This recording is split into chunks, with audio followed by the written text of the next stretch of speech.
The most dangerous nuclear false alarm in American history was caused by a computer chip the size of a dime.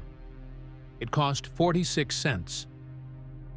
On the night of June 3, 1980, that chip began failing inside a computer at NORAD, the command center buried inside a Colorado mountain that monitored Soviet missile launches.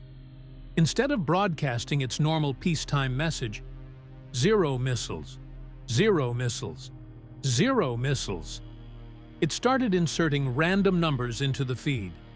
First it showed 2 missiles, then 200, then 2,200. B-52 bomber crews ran to their planes and started their engines. The emergency airborne command post taxied onto the runway.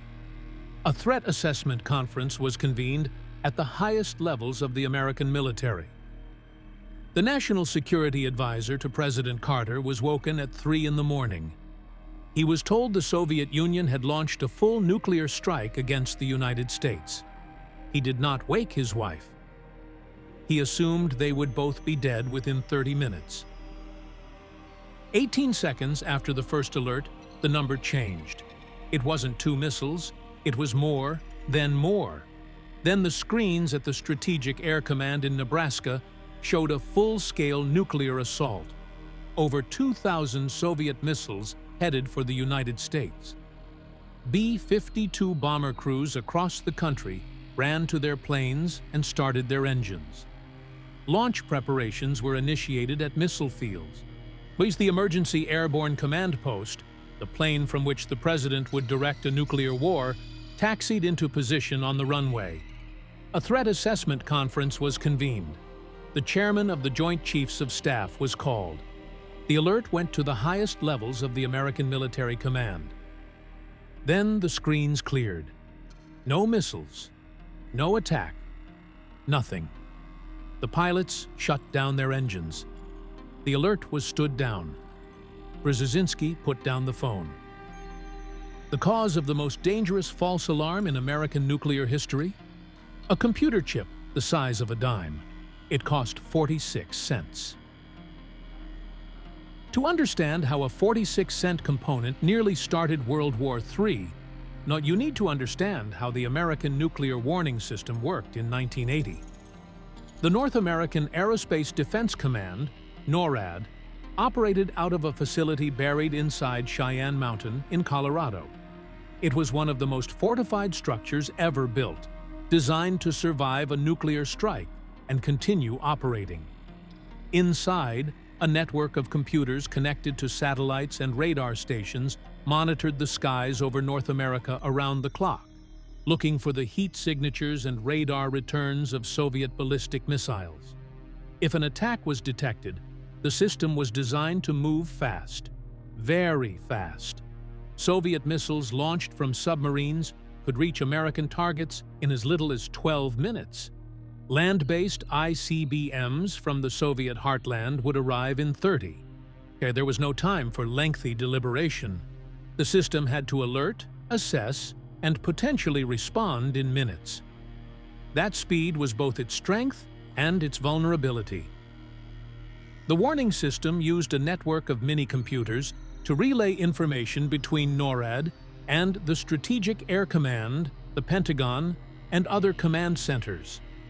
One of those computers was responsible for sending routine status messages that continuously broadcast the current threat level. In peacetime, those messages read, 0 missiles launched, 0, 0, 0, continuously, reassuring. One of the computer chips responsible for generating those messages had been wearing out for months. Nobody had flagged it as a problem. See, it was one component among millions in a vast and complex system. When it failed in a specific and catastrophic way. Instead of inserting zeros into the message, it began inserting random twos. The message that was supposed to read 000 missiles launched started reading 002, then 200, then 2,200. The number climbed with each update, and the system, designed to alert, not to question, passed that number up the chain. At 2:26 a.m. on June 3rd, the Strategic Air Command in Nebraska received the first alert. 2 submarine-launched missiles. 18 seconds later, the number jumped. The duty commander ordered bomber crews to their planes. NORAD was called immediately. And here is where the story gets complicated, because NORAD's own sensors, its satellites and radar stations, showed nothing. No launches, no missiles, no attack. 2 systems, one screaming attack, one showing nothing. This is the moment that should have ended the alert immediately. But the Threat Assessment Conference was convened anyway, because protocol required it, because the numbers on the screens were rising, and because in the middle of the night, in the most dangerous decade of the Cold War, nobody wanted to be the person who dismissed a nuclear warning and was wrong. 8 minutes after the first alert, the screens cleared. The chip had stopped producing erroneous outputs. The missiles vanished as quickly as they had appeared. The alert was stood down. The bombers powered off. The command post returned to its parking position. 3 days later, it happened again. On June 6, 1980, at 3:38 in the afternoon, the same failure mode recurred. This time the screens showed 2,000 ICBMs in flight. Again, NORAD's satellites and radars showed nothing. Again, alert crews started engines. Again, the Threat Assessment Conference was convened. This time, investigators found the chip. It was identified, removed, and replaced. The failure mode was documented. Corrective measures were implemented, including a separate computer system for testing operations, a fix that had previously been rejected because it cost too much money. The total cost of the chip that caused both incidents, 46 cents.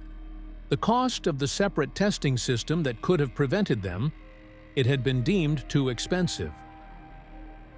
What Zbigniew Brzezinski experienced that night was a version of something that had happened before, and would happen again.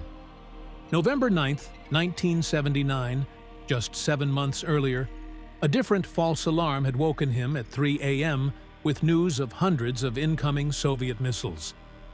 That incident had been caused by someone accidentally loading a training simulation tape into the live warning system. The Soviets had lodged a formal diplomatic complaint about the extreme danger of American false alarms. Secretary of Defense Harold Brown had briefed President Carter after that incident. His message, delivered with the gravity of a man who had thought carefully about what he was saying, false warnings were virtually inevitable. The system was too complex, the components too numerous, the pressure to respond too fast. Human safeguards would have to catch what the machines got wrong.